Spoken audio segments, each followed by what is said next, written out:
Dhe fundit është ratifikimi i marrëveshjes me Francën në lidhje me themelimin dhe ushtrimin e aktivitetit të Agjencisë Franceze të Zhvillimit.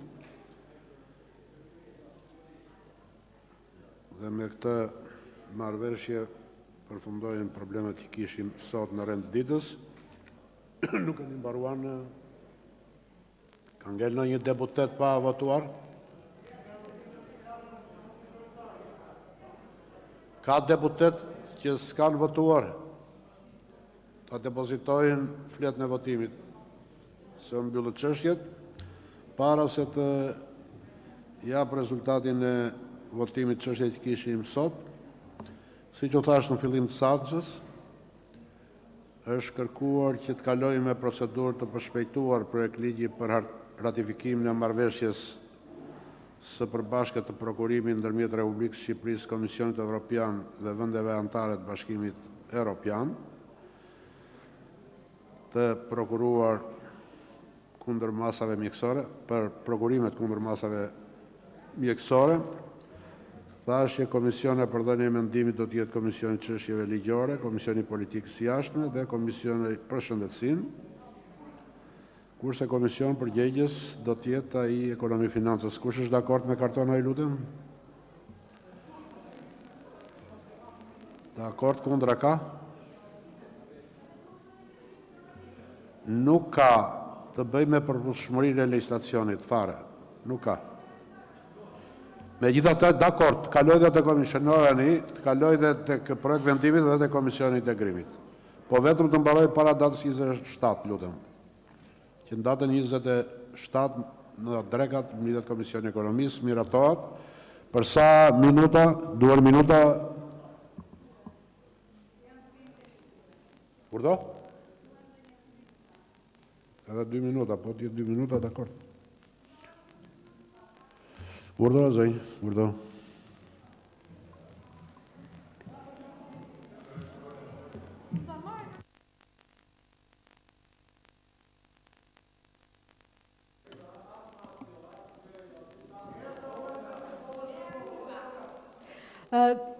Spari dua të rriq vëmendjen kryetarit të grupit Partisë Socialiste që pak më përpara përdori një gjuhë tepër seksiste, edhe t'i kujtoj zotit Balla që ka gra që ka më shumë burrëri se sa burrat në këto kuvende dhe jashtë kuvendit.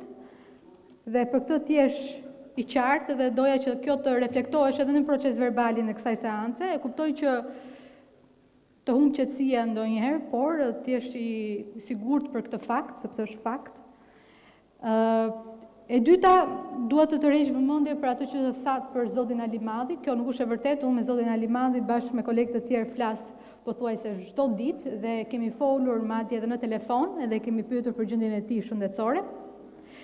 E treta, zoti Balla duhet të tërheq vëmendjen edhe për atë që informove publikun shqiptar në lidhje me aktin e derogimit, edhe të kujtoj këtu se vendet e vetme që e kanë bërë këtë akt derogimi ka qenë Armenia, Gjorgjia dhe Moldavia.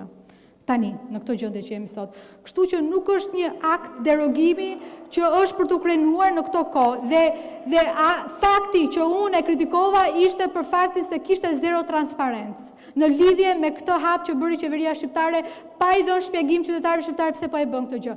Zero transparencë. Dhe ky është problemi i gjithë situatës në këtë një muaj e gjysmë që po bëni zero transparencë në lidhje me vendimet arbitrare që merrni çdo ditë në lidhje me përballimin e krizës. Dhe fundit, me që kemi edhe zonjën Balluku këtu, ministren e energjisë. Për riadesimin, më falin zonja Balluku, të lutem dua një shpjegim prej jush. Cila është arsyeja që sot ata që po riadesohen futen nëpër hotele pas një lloj mase? Dhe ku e dini ju që ata persona nuk mund të krijojnë një vadër tjetër duke qenë pas një lloj mase në ato hotele? Ata janë duke u futur në një dhomë. Pse nuk testohen individ pas individi dhe ata që janë të infektuar të mbahen në karantinë, kurse ata që s'kan asnjë lloj infektimi të shkojnë në shtëpi. Kështu që nuk ka një lloj logjike në këto që po bëjmë. Dhe zoti Balla, po ta them edhe një herë, nuk ka logjik që ne ta shtyjmë këtë gjendje sot me 2 muaj kur ty kushtetuta të thot me 30 ditë. Nuk ka logjik. Prandaj unë thash, nuk jam kundër shtyrjes, po hajde më jep një arsyetim. Hajde më jep një logjik këtu dhe më thuaj 1, 2, 3 janë arsyet. Këto janë arsyet. mjekësore, shkencore, çfarë duhet epidemiologjike, mi thuaj të gjitha arsyet. Mos më hajde këtu mua, më thuaj dhe më jep lavda, se nuk ka nevojë fare të merre me këtë parti socialiste që kërkon të bëhet madhëria edhe të na japi gjithë atë dëshirë e madhe që ka për madhështinë edhe mëshirimin që ka për shqiptarët në këto kohë të vështira. Nuk duam fare as lëmosha, as absolutisht asgjë tjetër. Duam thjesht shpjegime, me arsye, argumentime mbi vendime që merrni, se nuk keni bënë absolutisht asnjë. Zero. Zonja Balloku për dhënë përgjigje. Zonja Balloku.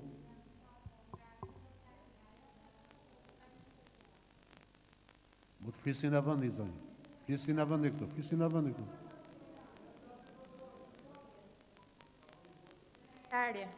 Në qoftë se kërkoni logjik në këtë situatë, kam përshtypjen që jeni i vetmi personi pasqaruar akoma, pasi kjo është një situatë që asnjë nga ne nuk e konsideron të logjikshme. Por të gjitha vendimet që kemi marrë, nuk i kemi marrë se ka qenë vendimi im, i kryeministrit apo i grupit parlamentar, janë vendimet marra nga task forca dhe nga specialistët. Nëse ju mendoni që keni ekspertizë më të madhe në fushë, atëherë duhet flisni me ta. Megjithatë, pse janë vendosur hotelet dhe si kontrollohen hotelet? Askush nuk mund shkoj në shtëpi zonja Hajdari pikërisht sepse shtëpit nuk mund t'i kontrollojmë të gjitha.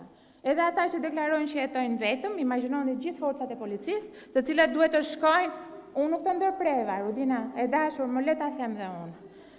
Edhe unë po të përgjigjem, atëre, nëse ne do shkonim shtëpi më shtëpi, të verifikonim nëse ata me të vërtet jetojnë vetëm, apo këto shtëpi janë të pa frekuentuara nga njerëz tjerë, do të ishte e pamundur, sepse ky do ishte një shërbim i kostumizuar. Në momentet ku ndodhemi, asnjë nga ne nuk ka mundësi që t'i përshtatet çdo lloj rasti. Hotelet nuk janë më hotele. Hotelet kanë qenë deri para ca kohësh, derisa zoti Klosi i mori dhe ul me ta dhe bëri një marrëveshje për t'i kthyer në struktura karantinuese. Janë struktura karantinuese, 132 personat kur zbresin nga autobusi, shoqërohen nga policia e shtetit, nga Rinasi deri në derë të hotelit dhe aty është ushtria që i merr përsipër ruajtjen e hoteleve. Ju siguroj që të gjitha kamerat e hoteleve kontrollohen nga policia e shtetit dhe të gjithë të karantinuarit brenda në dhoma nuk dalin jashtë për 14 ditë.